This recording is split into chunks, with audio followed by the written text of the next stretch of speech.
জেনে গেছেন, মুখ্যমন্ত্রীকে আমার লেখার উদ্দেশ্য হচ্ছে কিছু প্রস্তাব ওনার কাছে আমি রেখেছি।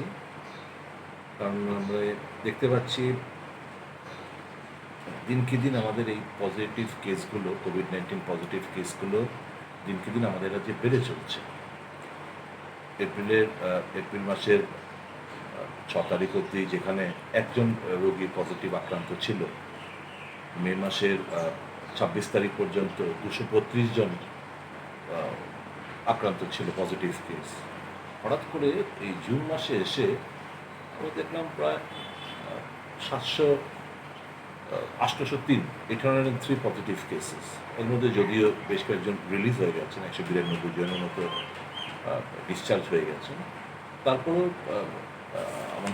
আমার কাছে যে তথ্য রয়েছে সেটা হচ্ছে এখনও 603 জন পজিটিভ বিভিন্ন কোভিড হসপিটালে, কোভিড কেয়ার সেন্টারগুলোতে অ্যাডমিশন রয়েছে। প্রতিদিন আমরা দেখতে পাচ্ছি কোনো দিন 151, কোনো দিন 101, কোনো দিন 49, কোনো দিন 53 জন করে দিনকে দিন বেড়েই যাচ্ছে।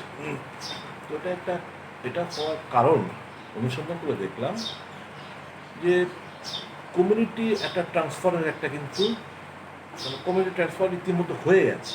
হওয়ার কারণটা হচ্ছে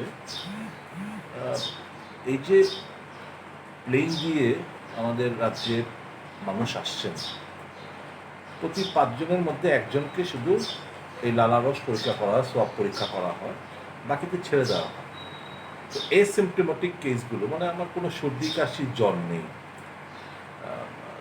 থার্মাল থার্মোমিটার দিয়েও এগুলোকে মাপা যায় না, আমার কোনো সিমটম নেই, আমি জানি না, কিন্তু আমি ক্যারিয়ার হয়ে আরও 10 জনকে, আরও শত শত লোককে আমি তাদেরকে এই কোভিড-19 পজিটিভ করার ক্ষেত্রে আমি একটা ক্যাটালিস্টের ভূমিকায় আমি অবতীর্ণ হয়েছি, যারাই পজিটিভ।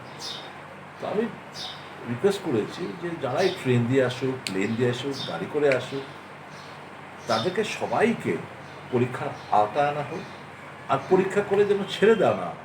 1-2 দিনের মধ্যেই তো রেজাল্টটা চলে আসছে। তো 1-2 দিন যদি আমরা ওই ইনস্টিটিউশনাল কোয়ারেন্টাইন, সরকারিভাবে যে কোয়ারেন্টাইন সেন্টারগুলো রয়েছে সেখানে যদি রেখে পরীক্ষা করার পর রেজাল্ট জানার পর যারা নেগেটিভ তাদেরকে আমরা হোম কোয়ারেন্টাইনের জন্য ফার্দার 14 দিনের জন্য তাদেরকে আমরা বাধ্য করতে পারি, আর যারা এর মধ্যে পজিটিভ এসছে তাদেরকে আমরা দেনের এই কোভিড কেয়ার সেন্টার কিংবা কোভিড হসপিটালে আমরা শিফট করতে পারি। এতে হচ্ছে কি, এখন বাড়ির থেকে গিয়ে অ্যাডমিনিস্ট্রেশন, পুলিশের সহায়তা নিয়ে মেডিকেল টিম গিয়ে তাদেরকে যারা পজিটিভ টেস্ট যাচ্ছে তাদেরকে নিয়ে আসছে, ততক্ষণে তো এই ছোঁয়াচে রোগটা তাদের ফ্যামিলি মেম্বার কিংবা আত্মীয় স্বজন, পাড়া প্রতিবেশী ওদের ছেয়ে যাওয়ার সম্ভাবনা রয়েছে, একটা কমিউনিটি ট্রান্সমিশন হওয়ার। এবং যদি কমিউনিটি ট্রান্সমিশন সত্যিকারের অর্থ হয়ে থাকে তাহলে কিন্তু এটা আটকাতে কিন্তু আমাদের হিমশিম খেতে হবে। তো মুখ্যমন্ত্রীকে চিঠি লেখার উদ্দেশ্য একটাই, যে আপনি দয়া করে এই জিনিসগুলো বিবেচনা করে আপনি যথাযথ পদক্ষেপ গ্রহণ করার জন্য।